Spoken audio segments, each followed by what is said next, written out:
नमस्कार, सुहासिनीज लाईफस्टाईलमध्ये तुमचे खूप खूप स्वागत आहे. सकाळचा चहा वगैरे सगळी जी सकाळची कामं असतात ना, मुलींचा सकाळचा टिफिन तो बनवून झालेला आहे आणि आता सकाळचे जवळपास 7:30 वाजलेले आहेत आणि मी ना म्हणजे स्वयंपाक बनवायला पण घेतलेला आहे की जेणेकरून माझी कामं झटपट होतील आणि तुमच्यासोबत मी म्हणजे व्हिडिओ शेअर करू शकेल. बरेच दिवस झाले व्हिडिओ मला शेअरच नाही करता आले.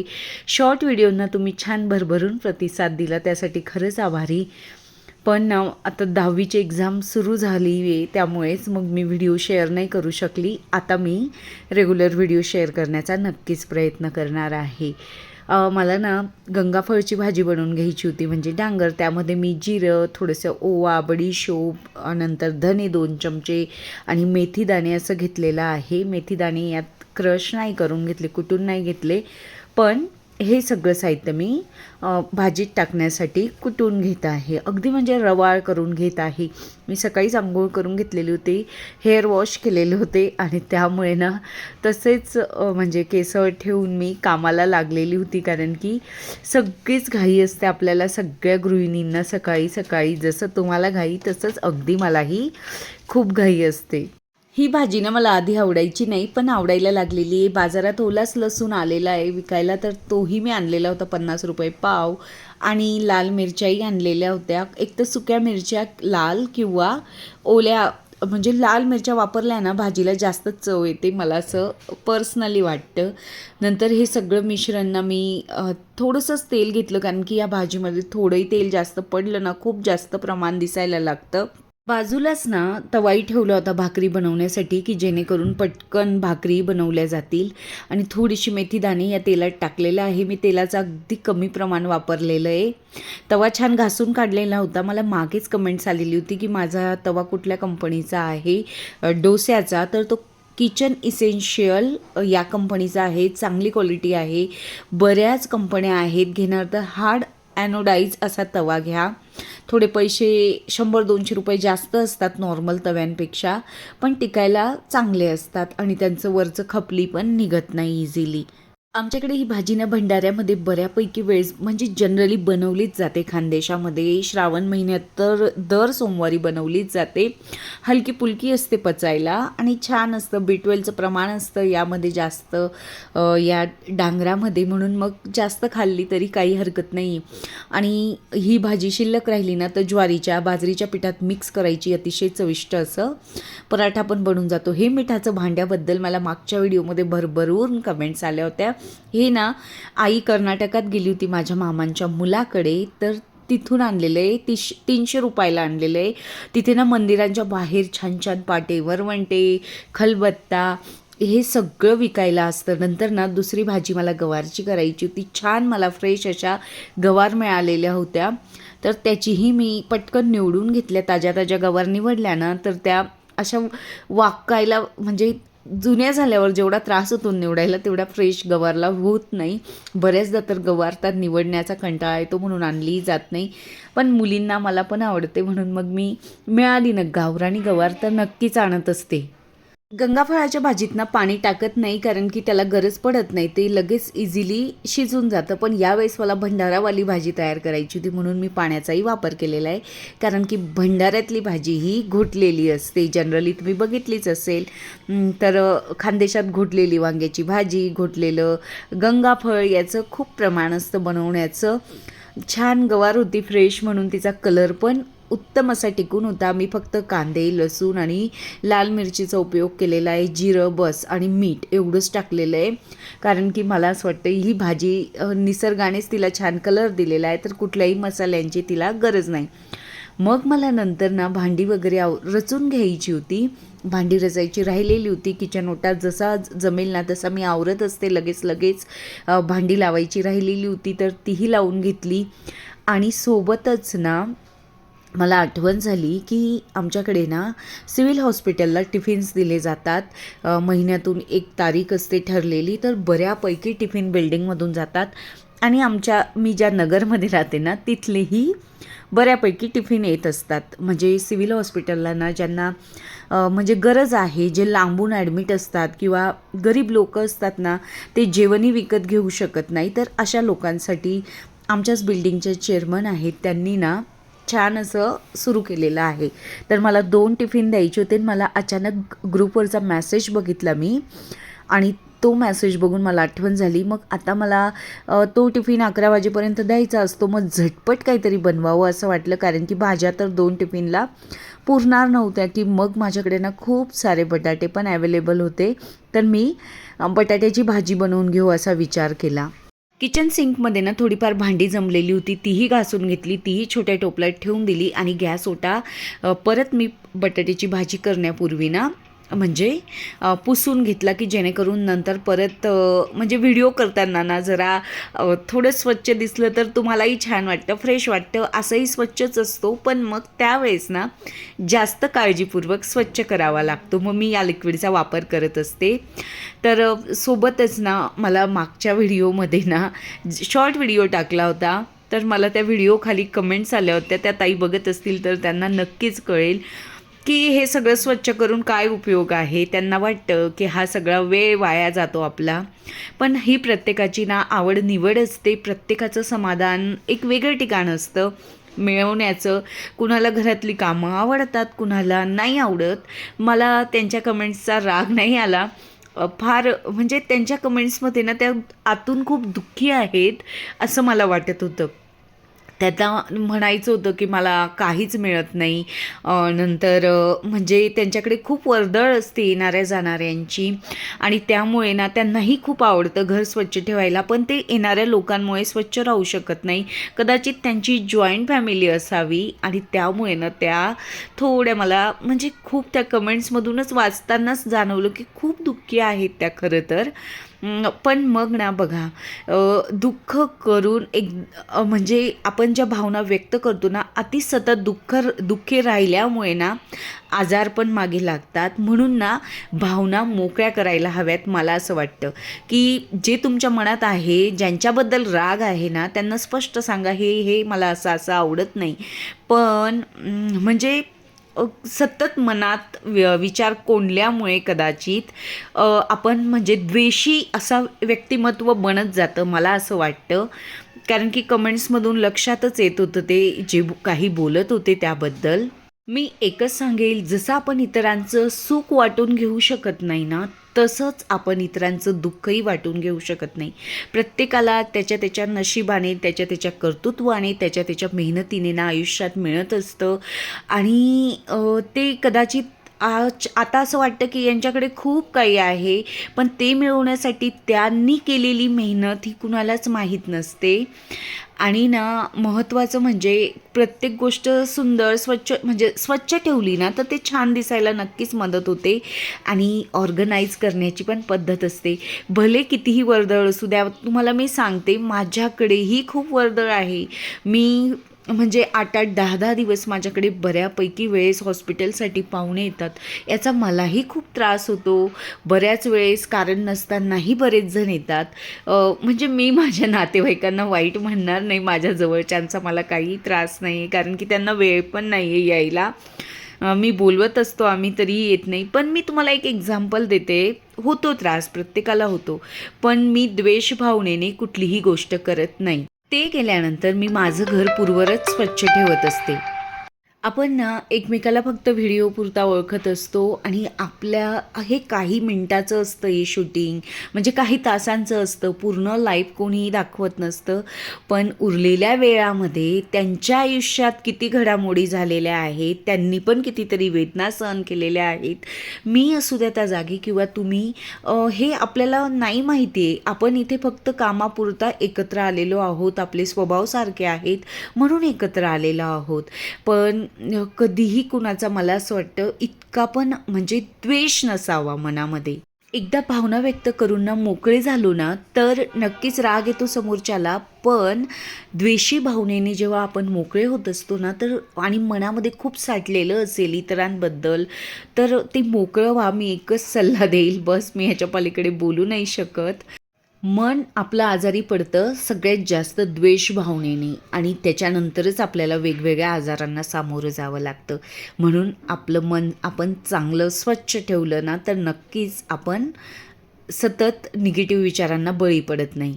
आधी ना भाजी करायचं ठरवलं होतं आणि पोळ्या, पण नंतर विचार केला की बटाट्याचे पराठे करू आणि सोबतच तिळीची चटणी देऊ. मग त्यासाठी परत मी असं फोडणीचा घाट घातला आणि फोडणी देऊन टाकलेली. तर बऱ्याचदा ना तर मलाही डबा द्यायचा कंटाळा येतो, पण डबा दिल्यानंतर जी भावना असते ना आनंदाची, एक वेगळं समाधान मिळत असतं. जर डबा नाही करू शकली ना मी, तर आमच्या शेजारीच म्हणजे आमच्या इथे बिल्डिंगमध्ये असं पण आहे की आमच्या गल्लीतच मेस आहे, चांगली आहे, तर तिथून डबे विकत घ्यायचे आणि आपण देऊन टाकायचे म्हणजे सिव्हिल हॉस्पिटलला. तुमच्याही मुलांच्या बोर्डाच्या परीक्षा नक्कीच सुरू झाल्या असतील, त्यासाठी ना तुम्हाला सगळ्यांना शुभेच्छा. मला एका ताईंनी विचारलं होतं अभ्यासाचं, मी जितकं म्हणजे थोडं प्रॅक्टिससाठी महत्त्व दिलेलं एवढ्या महिन्यामध्ये, की ओरली पाठ करून घेतलं, लिहिता येतं आहे की नाही ते चेक करून घेतलं, म्हणून पण मी व्हिडिओ बनवले नाही. कारण की मी ना इतक्या प्रेशरमधून पण जात होती, कारण सगळ्यांना असं वाटतं आता व्हिडिओ करणं हे माझं कामच आहे, जसं नोकरीला जातात ना स्त्रिया अगदी तसंच. पण घरून करतो ना, त्यामुळे लोकांना समजत नाही. मग प्रत्येकजण मला म्हणत होतं काम कमी कर, चिकनं चोपडं काम कमी कर. त्याबद्दल मला राग नाही बरं. अगदी ज्यांना आपली काळजी असते, चिंता असते, प्रेम असतं ना, तेच आपल्याला हक्काने सांगतात. त्यामुळे ना मग मीही असं खूप प्रेशरमध्ये आलेली होती की नाही मला ना खूप लक्ष द्यावं लागणार आहे. मग मी व्हिडिओ ना बंद करून ठेवले, त्यामुळे तरी पण लिंक तुटायला नको म्हणून मी शॉर्ट व्हिडिओ टाकण्याचा आठवड्यात 1-2 प्रयत्न करतच होती. तुम्हीही समजून घेतलं, तुमच्या प्रेमामुळे हे सगळं शक्य होतं. मार्क्स मिळण्यापेक्षा म्हणजे चांगलं समजायला हवा तो अभ्यास, हे महत्त्वाचं आहे ताई. मी अभ्यास म्हणजे अगदी साधा जसं पद्धतीने क्वेश्चन पेपर्स होते ना, ते सगळे सोडवून घेतलेले मी तनिष्काकडून आणि खूप प्रेशर दिलेलं नाही, कारण की प्रत्येकाची बुद्धिमत्ता ही वेगवेगळी असते. मी तरी अभ्यासाबद्दल थोडी काळजी करते, पण माझे मिस्टरना मला सांगतात की इतकी अपेक्षा म्हणजे करायची नसते की मुलांना प्रेशर येईल त्याचा. ते शिकवतात पण प्रेशर देत नाही आणि किंवा फोर्सही करत नाही. मी तरी थोडंसं म्हणजे बसा असं माझं असतं की या वेळेत बसायलाच पाहिजे. आईची एक वेगळीच व्याकुळता असते, कारण की आईलाच प्रश्न विचारले जातात, तू वर्षभर काय केलं. वडील कसं नोकरीनिमित्त ते बाहेरच असतात, त्यामुळे त्यांना कोणी विचारत नसतं.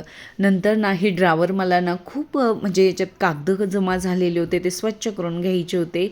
आणि त्यामध्ये यापूर्वी मी इथे राहत होती त्यावेळेस बघितलंच होतं मी, वाट्या, चमचे, कप असं ठेवायची. मला एका ताईंनी ना बऱ्याचदा कमेंट्स केलेली की कप दाखवा तुमच्याकडचे.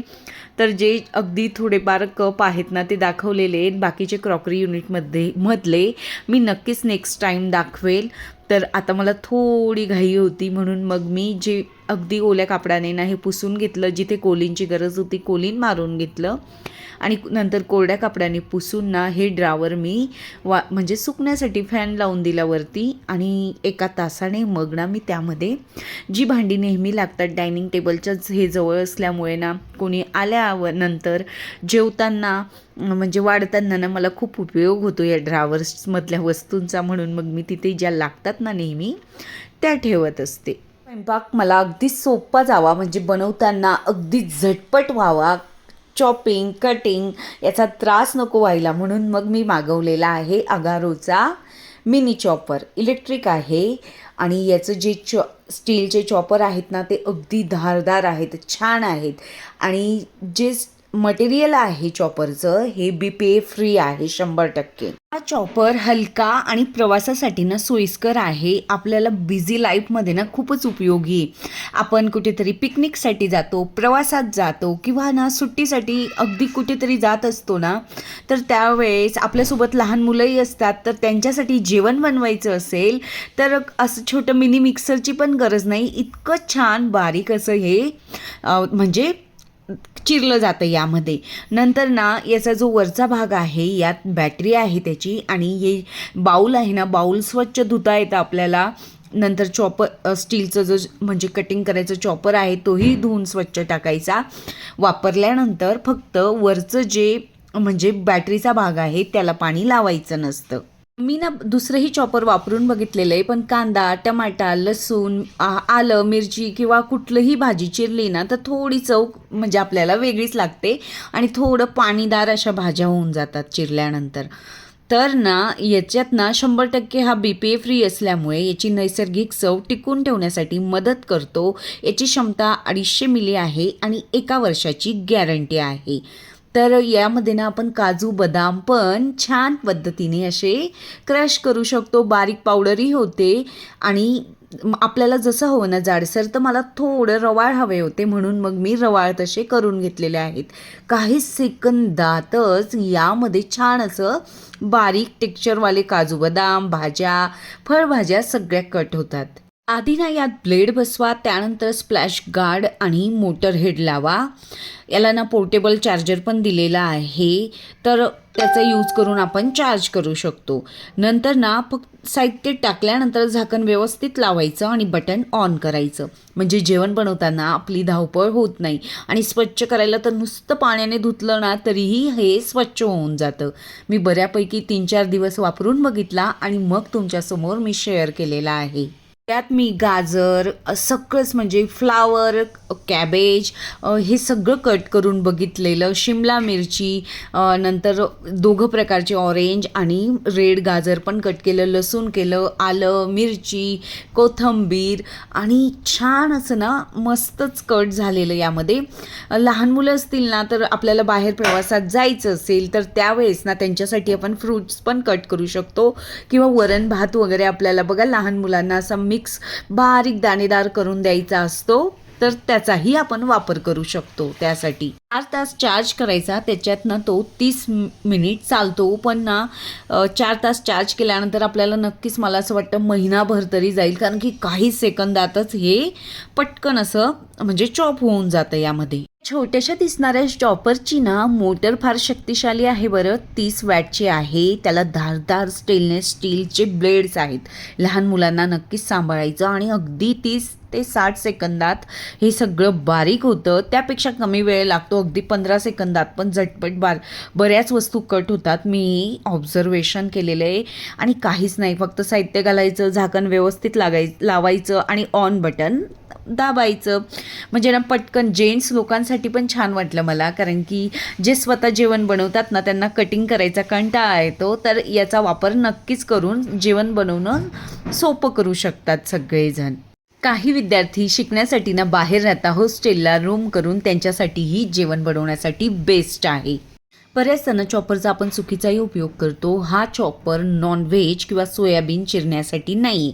जसा वापरला ना तसे हे चॉपर टिकत असतात. याची कार्यक्षमता अगदी चांगली आहे. आणि ना मोठ्या भाज्या चॉपरमध्ये टाकण्यापूर्वी ना त्या तुकड्यांमध्ये कापाव्यात, म्हणजे आपलं चॉपर चांगल्यापैकी टिकेल.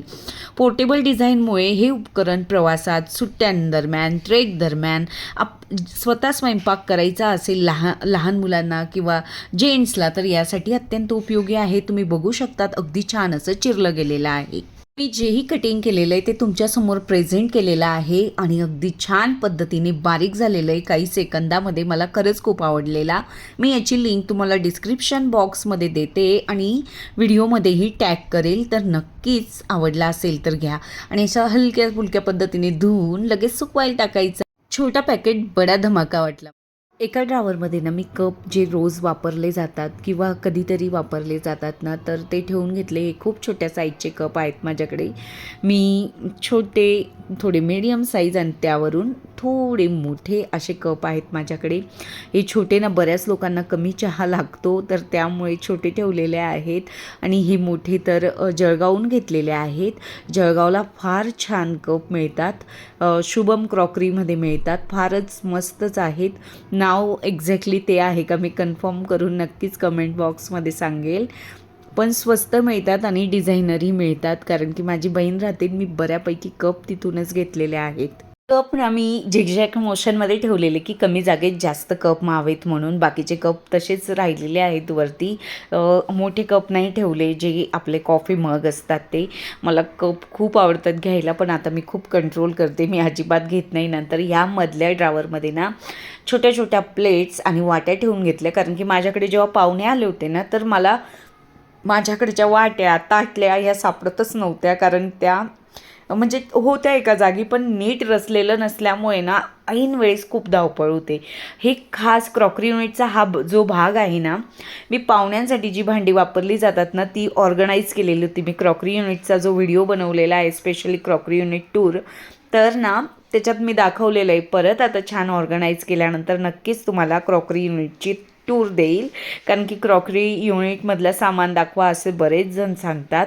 या ड्रॉवरमध्ये ना नेहमी मी चमचे ठेवते. पहिल्यापासून जे व्हिडिओ बघतात त्यांनाही माहिती असेल, तर ना मला खूप उपयोग होतो आणि थोडं गॅस फुट्यापासून इथं चाललंही जातं. आणि चमचे इथं ठेवल्यामुळे एक फायदा होतो की मी कमीत कमी चमच्यांचा वापर करते, म्हणजे भांडी कमी निघतात. नाही तर जवळ चमचे असले ना तर काढले जातात सारखे सारखे. खरं तर मिळून ह्या सगळ्या ऑर्गनाईज करायला आणि पुसायला फक्त अर्धा तास लागला आहे, पण हे विचार करूनच खूप वेळ गेला. कितीतरी दिवस गेले असतील, 8-10 दिवस नक्कीच गेले असतील की हे ड्रॉवर स्वच्छ करायचे. याच्यातलं सामान मी काय केलं, एका बॅगेत भरून ठेवला आणि त्या बॅगेतला ना जसा वेळ मिळेल ना तशी ती कागदं बिना कामाची जी असतात, बिल्स वगैरे चेक करून फेकून देईल. म्हणजे तेही काम सोपं होऊन जाईल की घरात कचरा जमा नाही राहणार. आणि नंतर ना मी कपडे काढून घेतले, कपडे वाळवायला टाकले आणि कपड्यांच्या घड्या लगेच करून घेतल्या. बेडशीटही स्वच्छ केली. चला परत भेटूया नवीन व्हिडिओसोबत. Bye bye.